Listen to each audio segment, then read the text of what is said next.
Trade union solidarity is challenging the suspension of Laerskool Schweizer Reinecker teacher Ilana Barkhuizen in the Labour Court. The grade R teacher was suspended after an image went viral showing black and white pupils seated separately in the classroom. Northwest Education MEC Selo Lahari has since met with the governing body staff and parents at the school. ENCA's Linda Kukle has more on this story.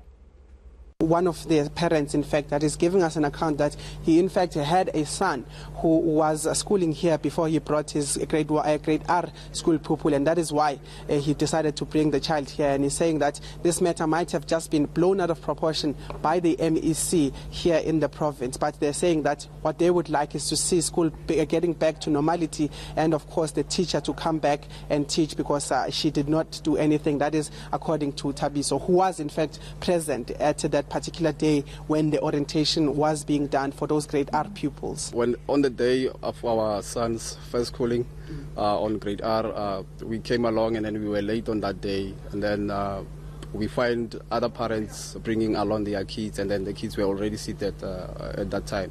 And then there were three black kids on the table, and then our kid was the fourth one, the one who was supposed to occupy the fourth chair on that table.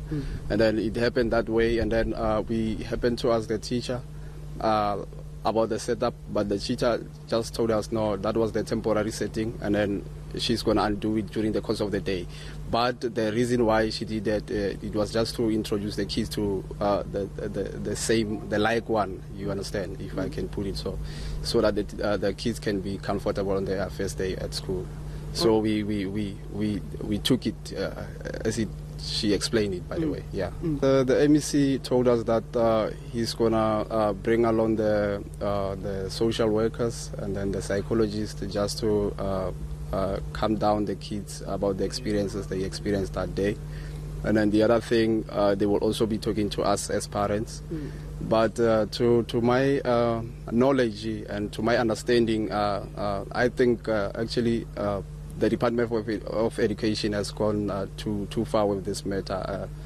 The way the teacher explained to me, she definitely did what she said she's going to do during the course of the day, because I was also shocked to learn about the picture, and then I realized after that no, there was other pictures, different pictures where the setting was correct, and then the kids were all integrated. So my thought about my initial thought, that erased actually my initial thought about the whole setting. Thousands of Cape Town pupils are in dire straits. They still haven't been placed in schools. ENCA's Atium Tongana has more on the story. The academic year's well underway, but these Mfuleni pupils aren't learning. That's because there's no space for them at their local school. Some of them are being accommodated at this old clinic to prevent them from loitering about. The parents are worried about the future of their children.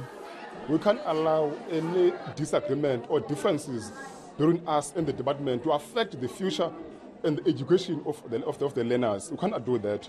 Now, our efforts are very limited, because as we registered the learners, we communicated from last year with the department, and there's no dispute as far as the needs of these two schools in Mfuleni.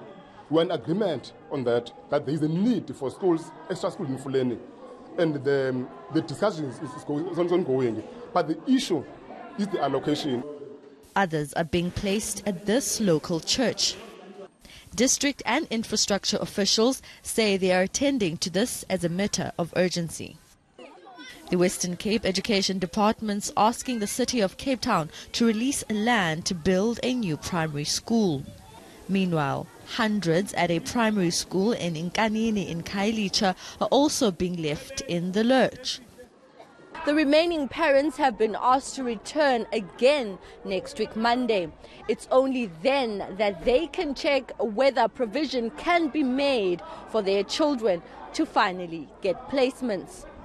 Some of them didn't come and register in time, but we wish that everyone here in the community here in Kanini Every children must learn here next to the houses, because it's very far for us. Children from Kanini must go to Kailicha, must go to Site B. The Western Cape Education Department says its biggest challenge is parents moving their children from other schools to this new one. 4 extra mobile classrooms are being requested, but in the meantime, these children are being left behind. Tim Tongana, Cape Town. And finally, from being homeless to becoming a professional surfer. That's the story of Ntando Msibi. ENCA caught up with Msibi at Durban's South Beach. Never in his wildest dreams did this street kid think of being a professional surfer. At the age of 9, Ntando Msibi ran away from home. His mother had just passed away. Living in the streets for me when I was younger, it was hard because you had no direction, and it wasn't easy to get stuff like food, and it was super hard because no one was guiding you in the right direction, and no one was behind your back at all times. He was 15 years old when he managed to escape the streets. A non-profit organization called Surfers Not Street Children took him in. The program works with street kids, teaching them to surf waves. It was pretty much it was Surfers Not Street Children's help. And when they gave me a board, they told me if you stick to surfing, you could surf, you can know people, you can start living a better life, and you can travel the world. You can do things you never imagined. And for me it was just being given a board and just going surfing. But then when I was told that gave me hope. The waves excite him. When we arrived for this interview, Msibi could not contain his excitement for the water. It's the feeling, there's this feeling you get, and that feeling, it helps take away all your problems, your stress, all the stuff that makes you feel like you're doubting yourself throughout the day, and that's the feeling I get in the water that takes all away that. Msibi is now a professional surfer. He also works in this surf shop. I'm just amazed at his perseverance, given his background, and when he tells you that at 15 he saw guys surfing and he wanted to go out and do that. He didn't just do it. Within a few years, he got a green and gold, Springbok blazer. So he just blew the lights out by sheer determination and enthusiasm. So it just shows you that if you've got the spark and the passion, no matter what your background, you can do it. So, that's what his message to everybody who's been out there is don't give up, don't quit, believe in yourself. And I think he's the epitome of all of that. From a street kid to a professional surfer, Ntando Msibi has overcome the streets of Durban to become a professional surfer and represent South Africa all over the world. Ntando truly lives up to his motto, don't let your past define you. Sipogazi Malenga, Durban. That's it from Week in One. I'm Michael Apple.